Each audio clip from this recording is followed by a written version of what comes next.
మీ తాకట్టు బంగారం కష్టాలకి good bye చెప్పండి. వెంటనే ఎన్ గోల్డ్ కి కాల్ చేయండి. ఒకటి కాదు రెండు కాదు 8 దశాబ్దాల చరిత్ర కలిగినటువంటి విశాఖ విమానాశ్రయం ఈ నెల 17వ తేదీన అర్ధరాత్రి నుంచి అధికారికంగా మూసివేయడం జరుగుతుంది. నగరం నడిబొట్టున ఎన్ఏటి కొత్త రూటుకు సమీపంలో విమాన్ నగర్ దగ్గరగా ఉన్నటువంటి అంతర్జాతీయ విమానాశ్రయంలో విమాన సర్వీసులు మొత్తం కూడా నిలిపివేయడం జరుగుతుంది. దీని మూలంగా సుమారుగా 1000 మంది దిగువ స్థాయి ఉద్యోగులు రోడ్డున పడుతున్నారు. పారిశుద్ధ్య పనులు చేసేవారు, ఆయా విమాన సర్వీసులు గ్రౌండ్ స్టాఫ్ తో పాటుగా పార్కింగ్ వసూళ్ల సిబ్బంది, ప్రైవేటు సెక్యూరిటీ, ఫ్లైట్ టికెటింగ్ వంటి విధులు నిర్వహించేటువంటి 1000 మందికి పైగా ఉద్యోగులు ఒకేసారి రోడ్డున పడుతున్నారు. వారికి ఇచ్చేటువంటి 10,000, 15,000 జీతాలకు నగరం నుంచి భోగాపురం వెళ్లాలంటే రాకపోకల ఛార్జీలకి ఆ జీతం సరిపోదని ఆవేదన వ్యక్తం చేస్తున్నారు. తాము రోడ్డున పడుతున్నామని, భార్య పిల్లలతో బ్రతకడం చాలా భారమవుతుందని ఎంత ఆవేదన వ్యక్తం చేసినా అది అడవిలో ఆర్తనాదాల మాదిరిగా ఎవరికీ వినబడ్డం లేదు. నిజానికి భోగాపురం విమానాశ్రయం ఉత్తరాంధ్రకు కొత్త గగన ద్వారాన్ని కాక అభివృద్ధి దర్వాజాలను కూడా తెరుస్తుంది.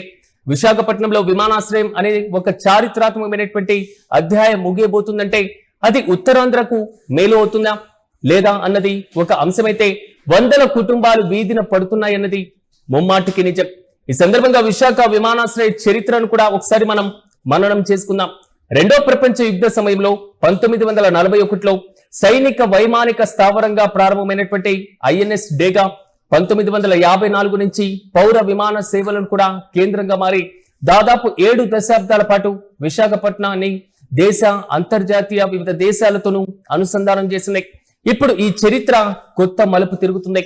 ఈ నెల 17వ తేదీన అర్ధరాత్రి 12:01 నుంచి ఐఎన్ఎస్ డేగా సివిల్ ఎన్క్లేవ్ నుంచి షెడ్యూల్డ్ వాణిజ్య విమాన సేవలు పూర్తిగా నిలిచిపోనున్నాయి. అదే సమయం నుంచి విజయనగరం జిల్లా భోగాపురంలో నిర్మించినటువంటి అల్లూరి సీతారామరాజు అంతర్జాతీయ విమానాశ్రయం నుంచి అన్ని షెడ్యూల్ వాణిజ్య విమాన కార్యకలాపాలు ప్రారంభం కానున్నాయి. కేంద్ర పౌర విమానయాన మంత్రిత్వ శాఖ ఈ విమానాశ్రయాన్ని అధికారికంగా గుర్తింపును కల్పించింది. అయితే ఈ మార్పుకు 2 ప్రధాన కారణాలు ఉన్నాయి.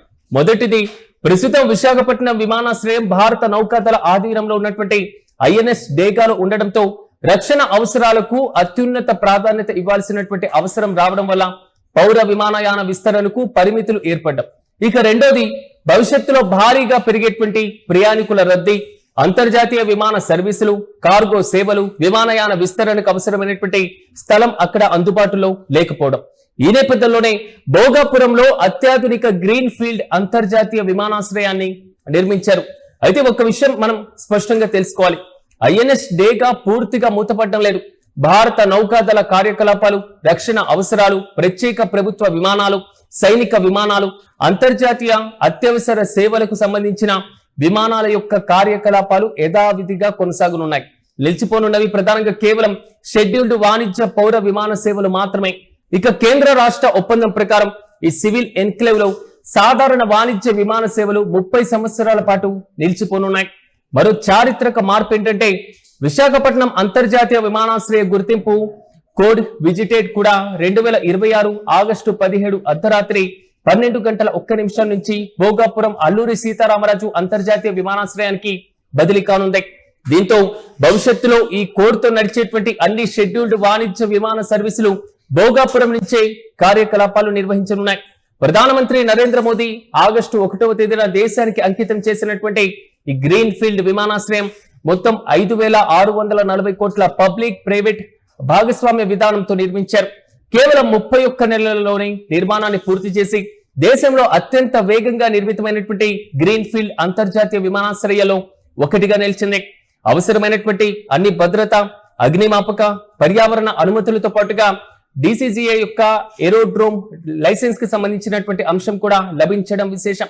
మరో అంశం ఏంటంటే, విమానాశ్రయంతో పాటుగా ఏవియేషన్ హబ్, భవిష్యత్తులో ఏవియేషన్ యూనివర్సిటీ, ఎడ్యుసిటీతో కలిపి విస్తృతమైనటువంటి ప్రణాళికతో ఈ సమీకృత ప్రాజెక్టు రూపొందించారు. ఇక టెర్మినల్ రూపకల్పనలో ఉత్తరాంధ్ర తీర ప్రాంతానికి ప్రత్యేక గుర్తింపైన పరవ అంటే ఎగిరేటువంటి చేప ఆకృతిని స్ఫూర్తిగా తీసుకోవడం, ప్రయాణికుల సౌకర్యార్థం ఎన్నో అత్యాధునికమైనటువంటి సాంకేతిక వ్యవస్థలను ఏర్పాటు చేశారు. మరోవైపు ఈ విమానాశ్రయానికి 3800 మీటర్ల పొడవైనటువంటి రన్వే ఉండడంతో వైడ్ బాడీ విమానాలను కూడా సులభంగా నిర్వహించేటువంటి సామర్థ్యం ఉంది. ఆధునిక వ్యవస్థలు, దేశీయ అంతర్జాతీయ విమాన కార్యకలాపాలకు అత్యుత్తమ మౌలిక వసతులు కూడా కల్పించనున్నాయి. ఇక మొదటి దశలోనే ఏటా 60 లక్షల మంది ప్రయాణికులను నిర్వహించేటువంటి సామర్థ్యంతో ఈ విమానాశ్రయం ప్రారంభమవుతుంది. ఇక భవిష్యత్తులో ఈ సామర్థ్యాన్ని ఏటా 4 కోట్ల మంది ప్రయాణికులకు విస్తరించేలా మాస్టర్ ప్లాన్ ని కూడా రూపొందించారు. అదనంగా ఏటంగా 25,000 టన్నుల సామర్థ్యం కలిగినటువంటి ప్రత్యేక కార్గో టెర్మినల్ ద్వారా ఔషధాలు, సముద్ర ఆహారం, వ్యవసాయ ఉత్పత్తులు వంటి పాడైపోయేటువంటి వస్తువుల ఎగుమతులకు అత్యాధునిక ఉష్ణోగ్రత నియంత్రిత సదుపాయాలు కూడా అందుబాటులో ఉన్నాయి. మరోవైపు భోగాపురం విమానాశ్రయం అందుబాటులోకి రావడంతో ఉత్తరాంధ్ర నుంచి నేరుగా అంతర్జాతీయ విమాన సర్వీసులు పెరిగేటువంటి అవకాశాలు మరింత బలపడుతున్నాయి. ఇక విశాఖపట్నం పోర్ట్ పారిశ్రామిక కారిడార్లు, జాతీయ రహదారులతో అనుసంధానమై ఇది తూర్పు తీరంలో కీలక కార్గో లాజిస్టిక్ కేంద్రంగా అభివృద్ధి చెందనుంది. మరోవైపు విశాఖపట్నం, విజయనగరం, శ్రీకాకుళం జిల్లాల ఆర్థికాభివృద్ధికి, పర్యాటక రంగానికి, పారిశ్రామిక పెట్టుబడులకు, ఎగుమతులకు, ఏరోస్పేస్, రక్షణ రంగాల విస్తరణకు ఇది ఒక కొత్త ఊపునివ్వనబోతుంది. ముఖ్యంగా స్థానిక యువతకు వేలాది ఉపాధి అవకాశాలను సృష్టిస్తూ ఉత్తరాంధ్ర అభివృద్ధిలో ఒక కొత్త దారి దీపంగా నిలవబోతుంది. అయితే 7 దశాబ్దాలకు పైగా విశాఖపట్నానికి సేవలు అందించినటువంటి ఐఎన్ఎస్ డేగా సివిల్ ఎన్క్లేవ్ ఒక చారిత్రక అధ్యాయంగా నిలిచిపోతుంది. అదే సమయంలో భోగాపురంలోని అల్లూరి సీతారామరాజు అంతర్జాతీయ విమానాశ్రయం ఉత్తరాంధ్రకు ప్రపంచ స్థాయి గగన ద్వారంగా అవతరించబోతుంది. ఇది కేవలం ఒక విమానాశ్రయ మార్పు మాత్రమే కాదు, ఉత్తరాంధ్ర ఆర్థిక, పారిశ్రామిక, పర్యాటక, అంతర్జాతీయ అనుసంధాన చరిత్రలో ప్రారంభమైనటువంటి ఒక నూతన యుగం.